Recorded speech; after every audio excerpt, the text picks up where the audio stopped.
Chris the Nightmare Ariola, and you're watching Mission Boxing Today on YouTube. Heavyweight boxing fans, what's the deal?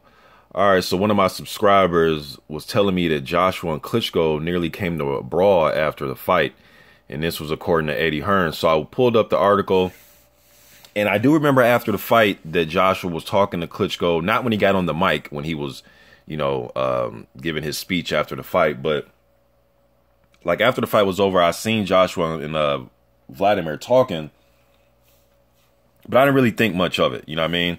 Now, this is according to Eddie Hearn. He told this to Boxing News. Okay, this article is on Boxing Scene. I'll just leave the article in the description box. You can click it, read it, come to your own surmise. But it says, this is according to Eddie Hearn. Okay, he says, once he's in that mode, he's nasty. Horrible man in that ring. Outside the ring, one of the nicest guys you could meet. Inside, horrible. He and Vitali nearly came to blows after the fight. He went over to Vladimir and thanked him, and Josh was tired. And he went on and on. Seriously, man, talking about the fight. And Vitali was like, all right.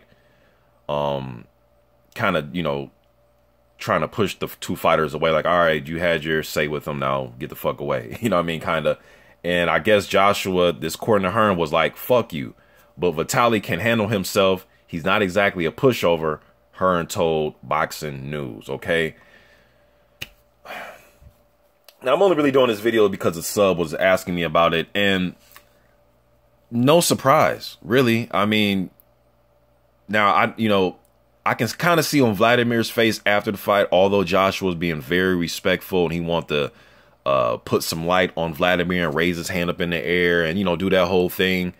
And because both guys fought a great fight, but the Klitschkos or just anybody, especially at that level where they're not used to losing, like Vladimir isn't fucking used to losing. He's not a loser, you know what I mean? Or Vitali for that matter. So to them, they're very competitive, man. So there's nothing to celebrate.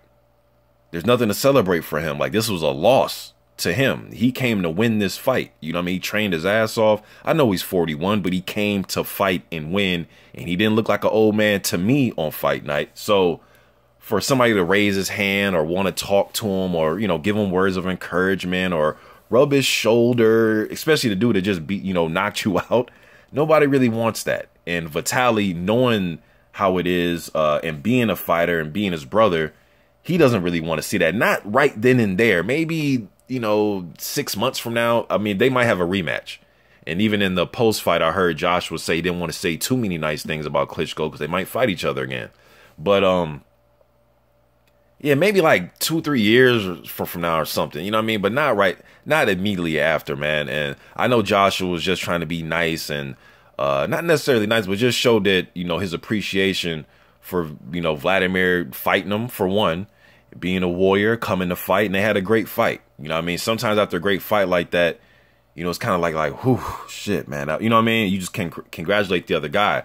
But the excessive, oh, you did a great job, and people don't really want that, man. I remember in college basketball, I played college ball, and we fucking lost on a buzzer beater. And I particularly had a good game that game.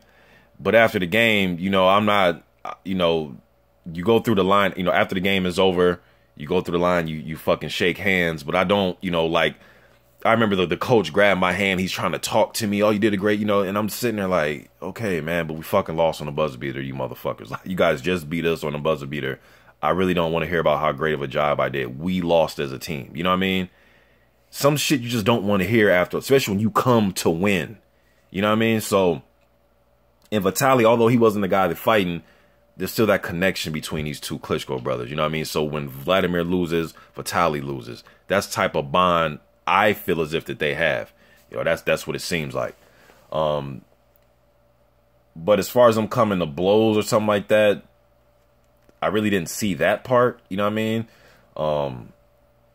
But, the Klitschkos just want to, some of that privacy a little bit, man. Although they're in front of fucking 90,000 people. I know, that the Wembley was clearing when all this was going on. But still, though, no, they just don't want that, man. They just want to be left alone. Okay, congratulations, shake a hand, and let's move, let's fucking get away from each other. You know what I mean? For right now. So, Vitali's been away from the sport for a very long time. I know he, he was shit to me. I think Vitali was better than Vladimir. in my opinion. I've been saying this for years, so this isn't because he lost to Joshua. No, I've been saying it since 2010, since I've been making videos on YouTube. I've always thought this, but specifically since I've been making videos on YouTube, I've always voiced that, all right? So this isn't because he lost to Joshua. And I know Vladimir has more accolades and title defenses and all.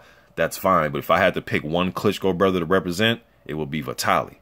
You know what I mean? I've always said that. So I don't think Vitali's going to come out of retirement. Although he is, man, I believe the last time I checked, Vitali is still champion emeritus for the WBC, meaning that if he came back, he would be the mandatory.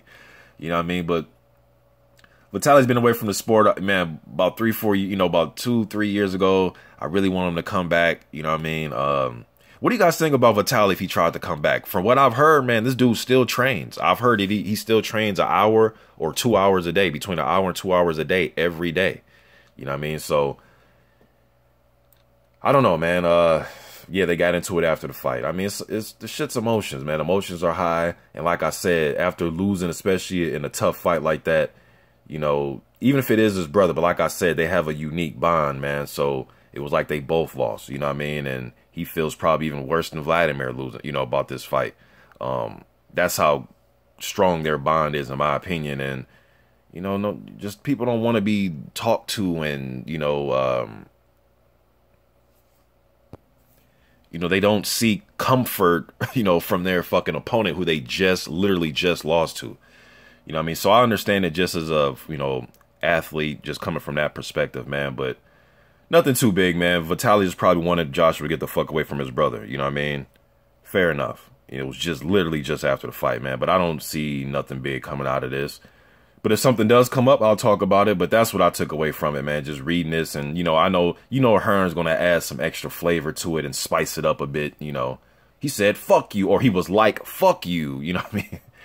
You know, so, you know, Hearn probably spiced it up. But, hey, he probably did see that look on Vitali's face. Like, you know, man, get the hell away. And Josh was probably looking like, hey, man, we just had a fucking war. I want to congratulate him. You know what I mean? So I can see that. But really no big news, man. You guys let me know what you think in the comment section. I'm out.